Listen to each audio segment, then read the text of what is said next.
The cold winter wind whistled through the empty streets of downtown Portland as James Wilson pulled his thin jacket tighter around his shoulders.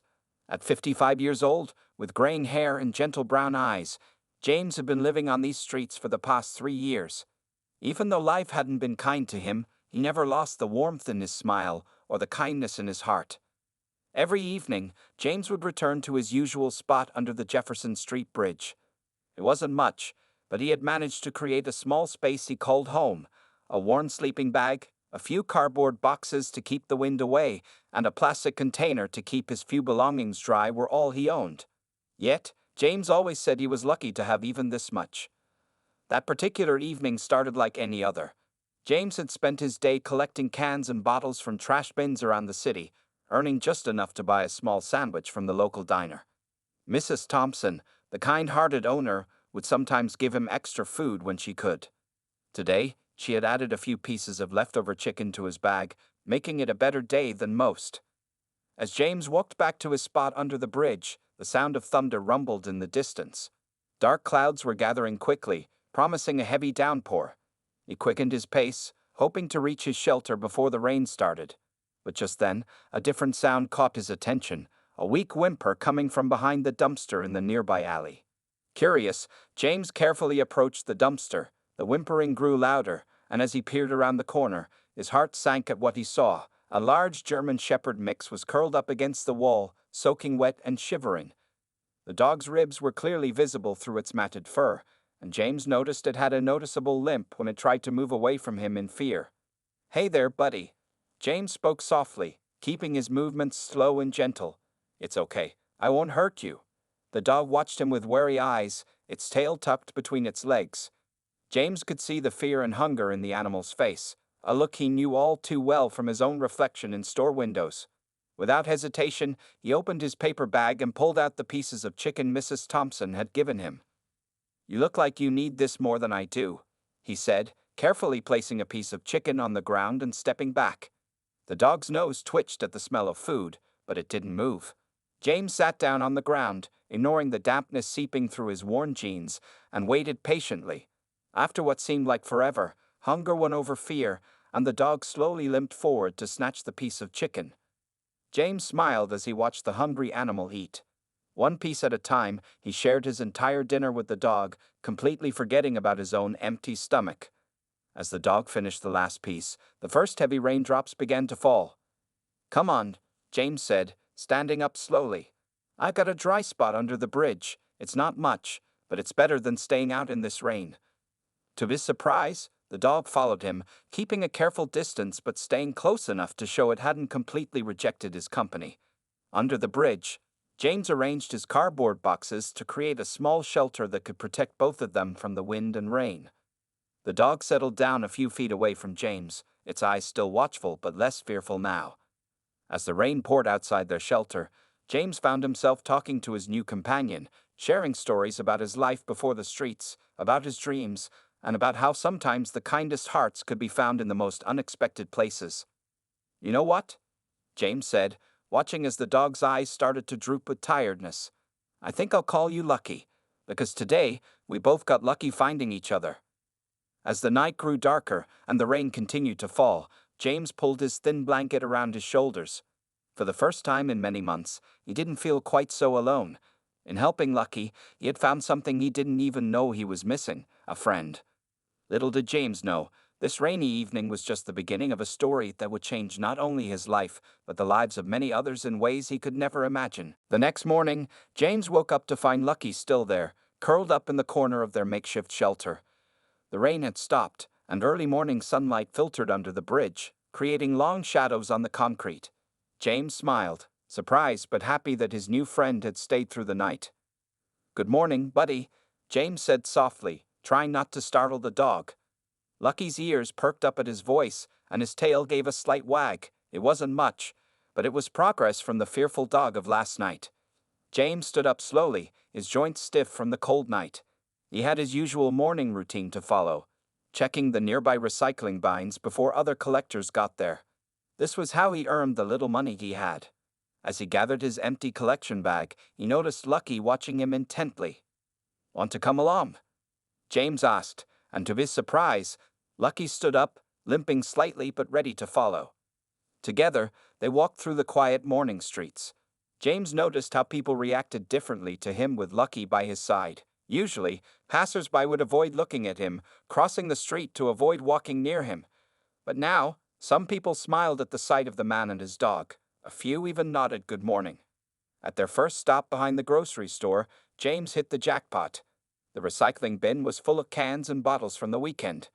As he sorted through them, Lucky stayed close, occasionally sniffing around but always keeping James in sight. The dog seemed to understand they were working. "Look at this, Lucky," James said, holding up his nearly full bag. "This might be enough for breakfast for both of us." They made their way to the recycling center, where Mr. Martinez, the manager, raised his eyebrows at the sight of Lucky. "Made a friend, James?" he asked while counting out the money for the recyclables. "Sure did," James replied, pocketing the $8 he'd earned. "Found him last night in the rain." Mr. Martinez disappeared into his office and returned with an old rope. "Here," he said, handing it to James. "Make a leash. City's got rules about dogs running loose." James thanked him, touched by the simple kindness. He fashioned a makeshift collar and leash from the rope, and Lucky allowed him to put it on with only minimal hesitation. The trust between them was growing stronger by the hour. With their morning's earnings, James and Lucky headed to their usual diner. Mrs. Thompson was already at the counter when they arrived. She looked surprised to see Lucky but quickly smiled. "James Wilson, what have you got there?" she asked, coming to the diner's back door where James usually waited. "This is Lucky, ma'am," James replied. "Found him last night. He's a bit hungry." Mrs. Thompson looked at Lucky's thin frame and limping leg with concern. Without a word, she disappeared back into the kitchen. When she returned, she had 2 paper bags instead of the usual one. "Regular sandwich for you, James," she said, handing him the bags. "And some leftover meatloaf for your friend. That dog needs some meat on his bones." James felt tears welling up in his eyes at her kindness. "Thank you, Mrs. Thompson. Thank you so much." They found a quiet spot in the nearby park to eat their breakfast. James watched as Lucky devoured the meatloaf, his tail wagging with every bite. The dog's eyes seemed brighter already, less haunted by hunger and fear. Throughout the day, they fell into a natural rhythm together. Lucky followed James on his can-collecting routes, sometimes even helping by pointing out bottles hidden in bushes with his nose. When James took breaks, Lucky would lay beside him, keeping him company in comfortable silence. By evening, when they returned to their spot under the bridge, James realized this had been his best day in years. Sure, he was still homeless, still struggling, but something had changed. He wasn't alone anymore. As he shared his evening sandwich with Lucky, watching the sunset paint the sky in brilliant colors, James felt a spark of hope he hadn't felt in a long time. "You know what, Lucky?" James said, scratching behind the dog's ears, which Lucky now allowed with a gentle lean into his hand. "I think we're going to take care of each other just fine." Lucky responded by placing his head on James's knee, his eyes full of trust and affection. In just one day, their bond had grown from a chance encounter into something special. Neither of them knew it yet, but their journey together was just beginning, and it would bring changes neither of them could imagine. As weeks passed, the bond between James and Lucky grew stronger with each passing day. The once fearful dog had transformed into a loyal companion who rarely left James's side. Lucky's limp was getting better, though it hadn't completely disappeared, and his coat was starting to shine thanks to regular meals shared by James and the kind-hearted Mrs. Thompson. One particularly cold morning, James noticed something different about how people treated him during his daily rounds. A young woman who regularly jogged past their spot under the bridge stopped instead of running by. She watched as James shared his morning sandwich with Lucky. "Excuse me," she said, pulling out her earphones. "I see you and your dog here every morning. Would you mind if I brought some dog food tomorrow?" James felt a warmth in his chest that had nothing to do with the morning sun. "That's very kind of you, miss," he replied, gently patting Lucky's head. "We'd appreciate that very much." The jogger, whose name was Sarah, kept her promise. The next morning, she brought not only dog food but also a proper collar and leash for Lucky. The rope looked uncomfortable, she explained with a smile. This should be better for him. News of James and Lucky's friendship began to spread through the neighborhood. People who had previously walked past without a glance now stopped to talk. Some brought dog treats or supplies, while others simply wanted to hear their story. James found himself sharing more conversations in those few weeks than he had in the past 3 years combined. Mr. Chen, who owned the small convenience store near the bridge, started leaving a bowl of water outside his shop for Lucky. "Good dogs deserve good care," he said simply, nodding at James with respect rather than pity. One afternoon, while James and Lucky were sorting through recyclables behind the grocery store, they heard a commotion. A young boy had fallen off his skateboard and was crying, his knee bleeding. Before James could react, Lucky was already moving toward the child, his tail wagging gently in a calming manner. The boy's mother initially looked alarmed seeing a large dog approach her son, but her fear turned to amazement as Lucky gently nuzzled the crying child, distracting him from his pain. James quickly found some clean napkins in his bag and offered them to the mother to wipe her son's knee. "Your dog is amazing," the mother said, watching as her son's tears turned to giggles while Lucky sat patiently beside him. "He seems to know exactly what to do." James smiled proudly. "Lucky's got a big heart," he replied. "He knows what it's like to need help." That evening, the mother returned to the bridge with her son. They brought a large bag of groceries, dog food, and a warm blanket. "It's not much," he said, "but we wanted to thank you both for your kindness today." As James laid in his sleeping bag that night, with Lucky curled up beside him, he realized something had changed in his world. People who had once avoided eye contact now greeted him by name. Children would wave excitedly when they saw Lucky, and their parents would smile instead of hurrying them away. Lucky had become more than just a dog.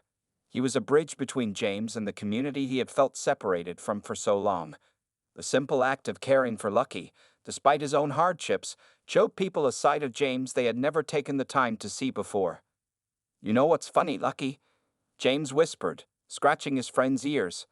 "Everyone thinks I rescued you, but sometimes I think it's the other way around. You're helping me feel like a person again, not just a shadow people walk past." Lucky responded by snuggling closer, his warm presence a comfort against the night's chill. As they drifted off to sleep, James couldn't help but smile.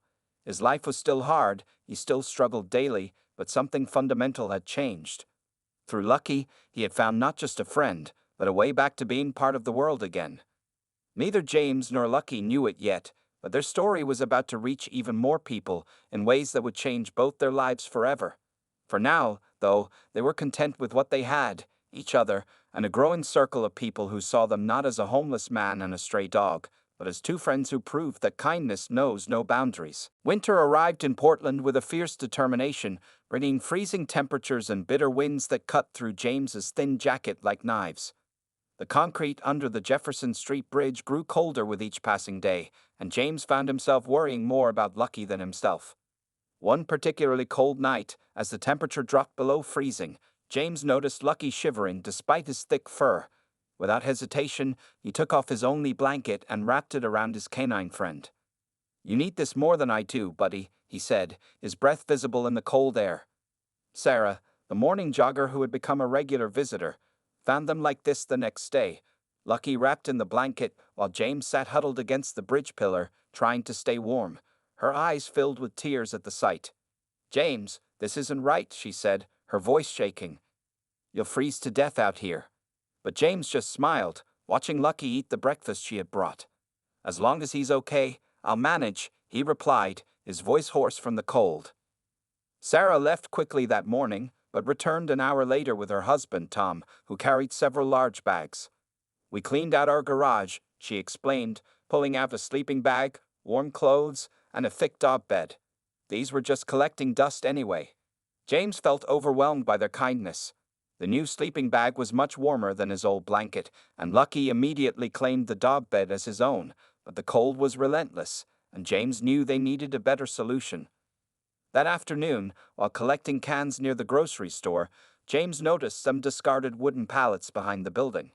An idea formed in his mind.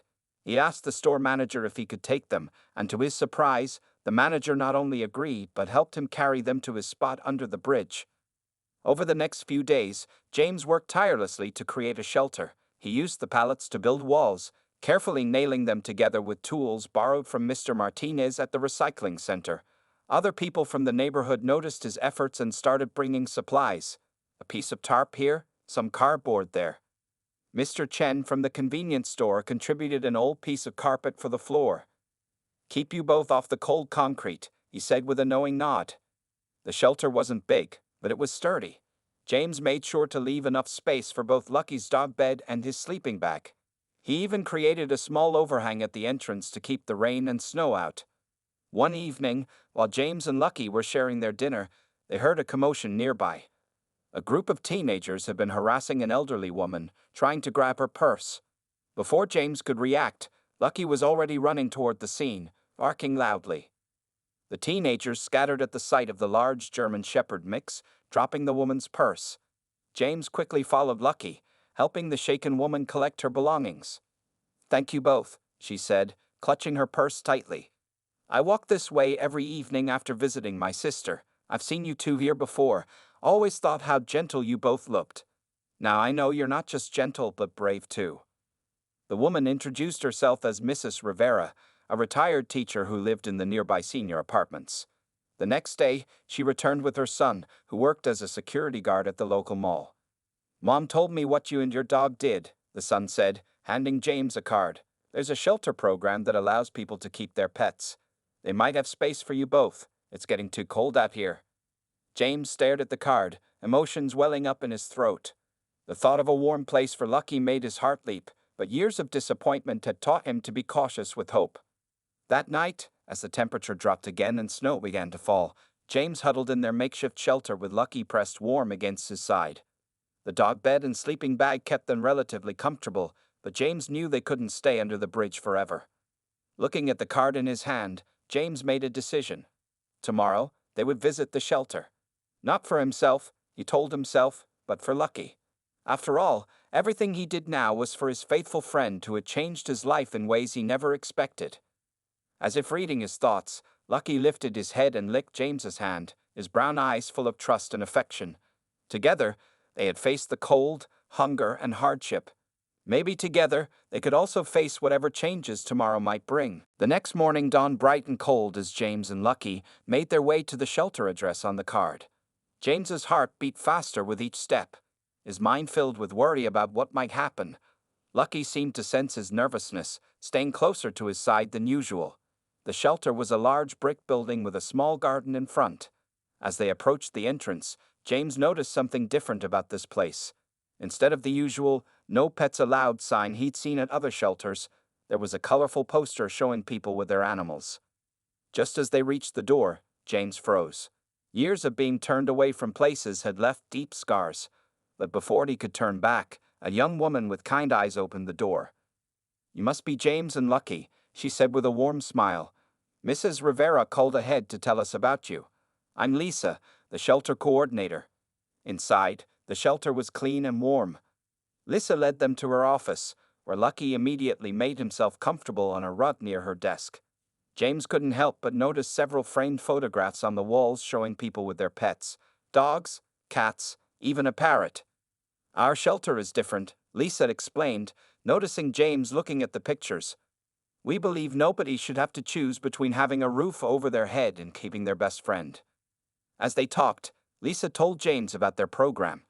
They had private rooms where people could stay with their pets, help with job searching, and even veterinary care for the animals. "We've been watching you and Lucky for a while," she admitted. "Several people from the neighborhood have called us about the man who gives his blanket to his dog." James felt tears forming in his eyes but quickly wiped them away. "I just couldn't let him be cold," he said simply. Just then, there was a knock at the office door. A man with a camera and a woman holding a notebook entered. "I hope we're not interrupting," the woman said. "I'm Rachel Chen from the Portland Daily News, and this is Mike, our photographer. We'd love to tell your story, if you're willing." James looked confused. "My story?" Rachel smiled warmly. "The story of a homeless man who puts his dog's needs before his own, who built a shelter from pallets to keep his friend warm, who helps others despite having so little himself. People need to hear stories like yours, James." Lisa nodded encouragingly. It could help others understand that homelessness doesn't define a person's character, and it might inspire more support for programs like ours. James looked at Lucky, who was now sitting attentively beside him, tail wagging gently. "What do you think, buddy? Should we tell our story?" Over the next hour, James shared everything with Rachel, finding Lucky in the rain, sharing his food, the kindness of people like Mrs. Thompson and Sarah, and how Lucky had helped him feel human again. The photographer, Mike, took pictures of James and Lucky together, capturing the obvious bond between them. "One last question," Rachel said, closing her notebook. "What would you like to do if you could get back on your feet?"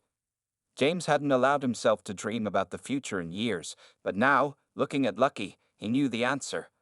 "I'd like to help other people and their pets," he said quietly. "No one should have to choose between feeding themselves and feeding their dog." As they prepared to leave the office, Lisa handed James a key. "Room 205 is yours, whenever you're ready.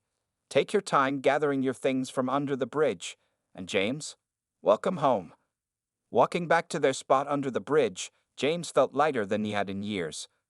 Lucky trotted beside him, occasionally looking up as if checking that his human was okay. They had more than just hope now, they had a real chance at a new life.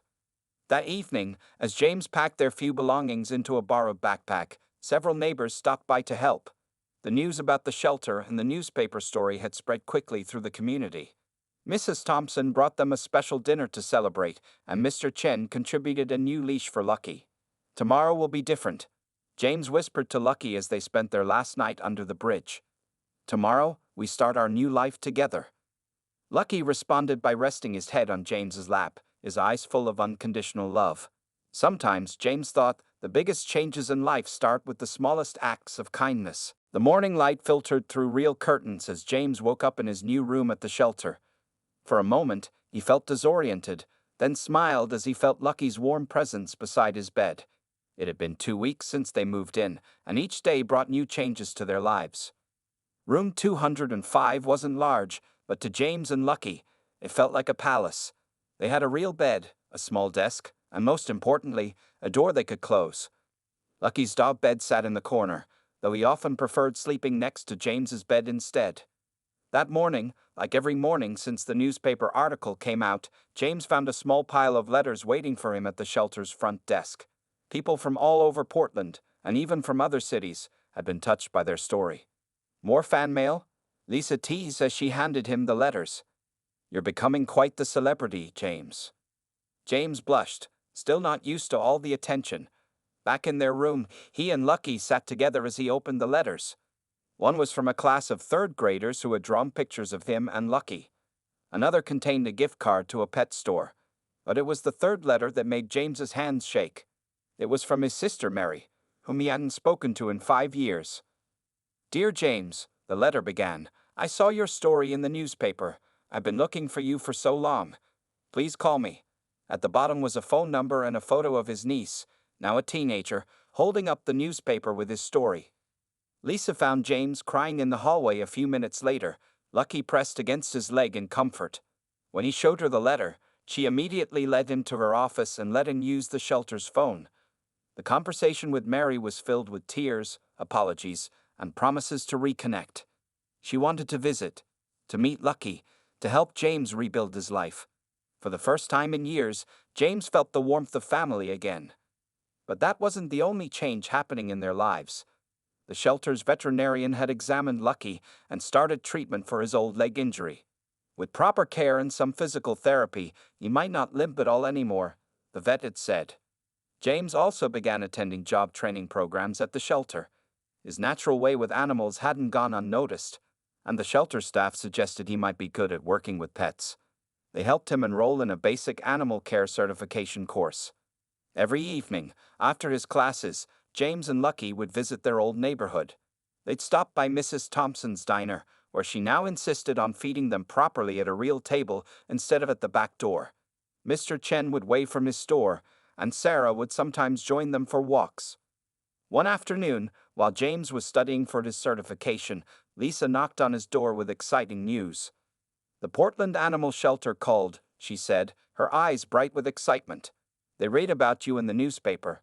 They want to offer you a part-time job as a kennel assistant. It's entry-level, but it comes with training." James could hardly believe his ears. "They'd let me bring Lucky to work?" "They specifically mentioned that they want both of you," Lisa smiled. Your story showed them how valuable the human-animal bond can be in helping scared and abandoned animals. That evening, James sat on his bed, Lucky's head in his lap, thinking about how much their lives had changed in just a few weeks. The newspaper article had done more than just tell their story. It opened doors they never knew existed. "Look at us now, buddy," James said, scratching Lucky's ears. "Who would have thought sharing that piece of chicken with you would lead to all this?" Lucky's tail thumped happily against the floor. Outside their window, they could hear the sounds of the city, cars passing, people talking, life going on.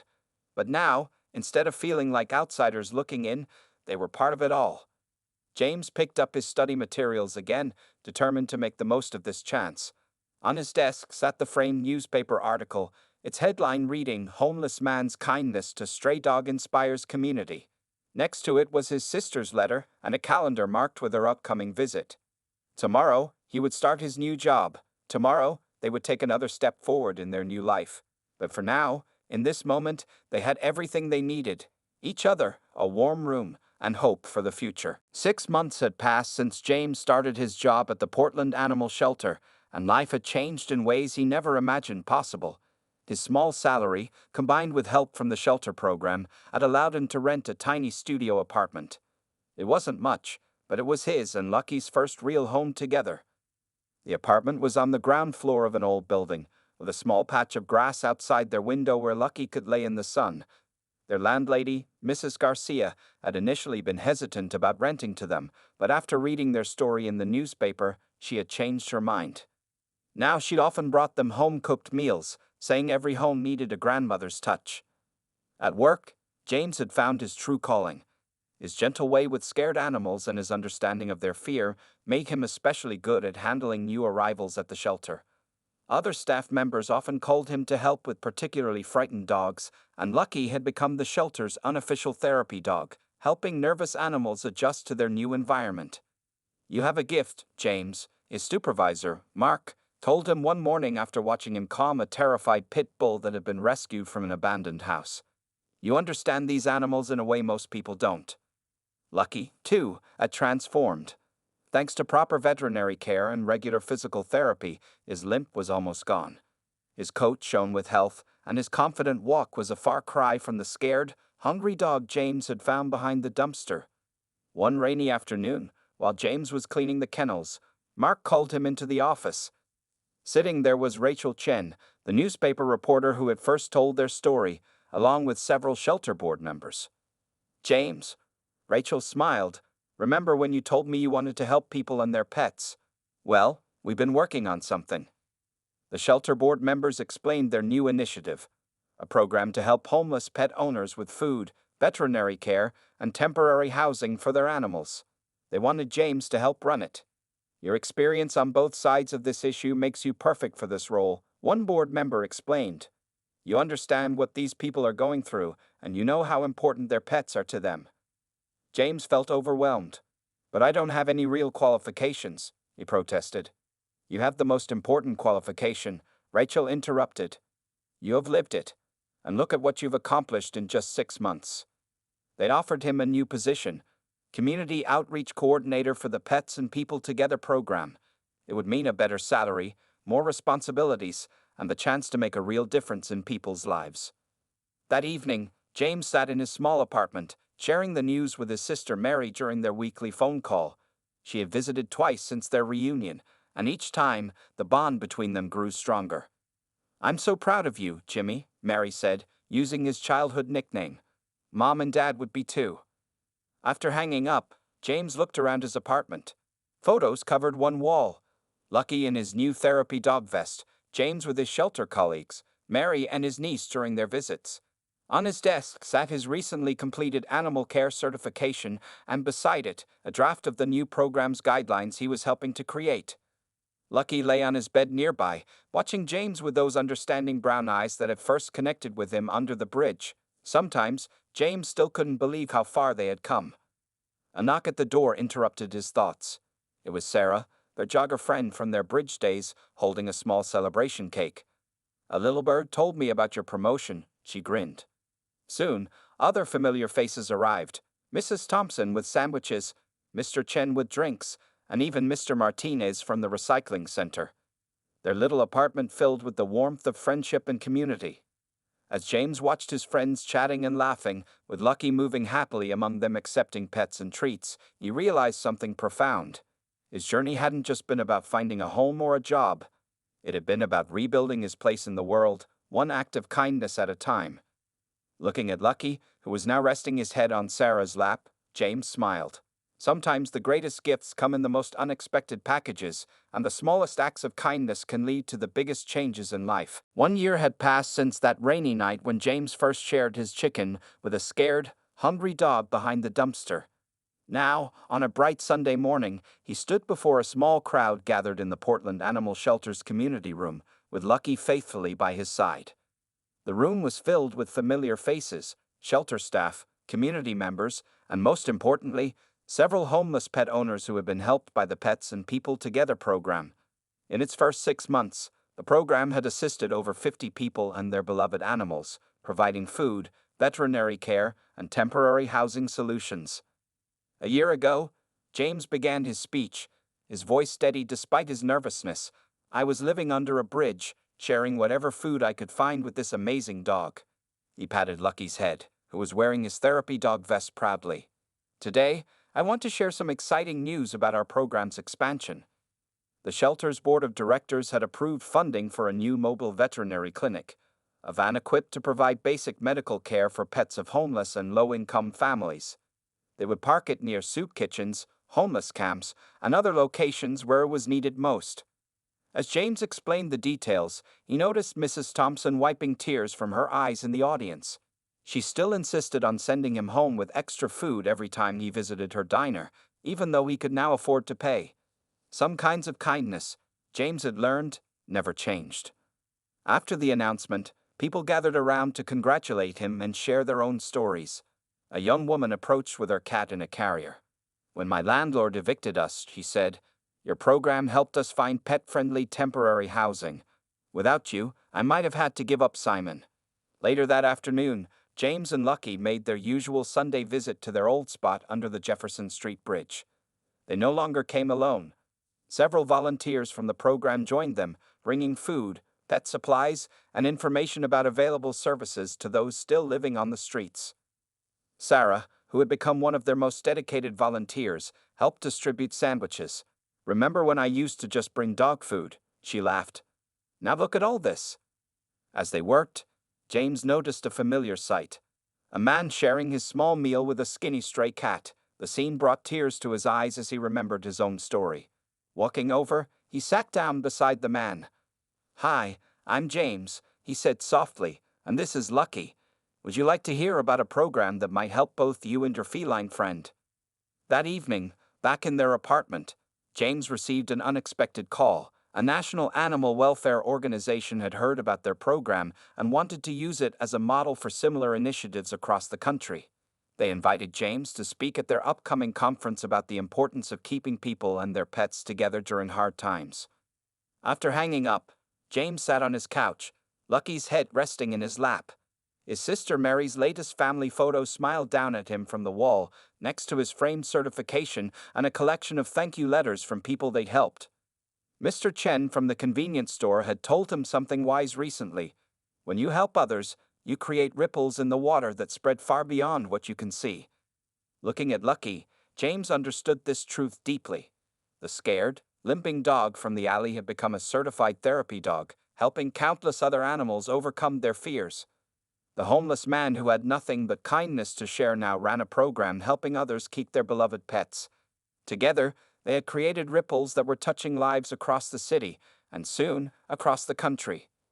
You know what, Lucky? James said, scratching his friend's ears just the way he liked. Sometimes the best things in life start with sharing what little we have. Lucky looked up at him with those wise brown eyes, tail wagging gently. Outside their window, the sun was setting over Portland, painting the sky in beautiful colors. In the distance, the Jefferson Street Bridge stood as a reminder of where their journey had begun. James smiled, feeling grateful for every step of their path, from the cold nights under the bridge to their warm apartment, from sharing scraps of food to helping others in need. Their story had become more than just about finding a home or getting back on their feet. It had become a testament to the power of kindness, the strength of the human-animal bond, and the amazing things that can happen when people choose to help each other. And it all started with one simple act of kindness on a rainy night, when a homeless man chose to share his food with a hungry dog.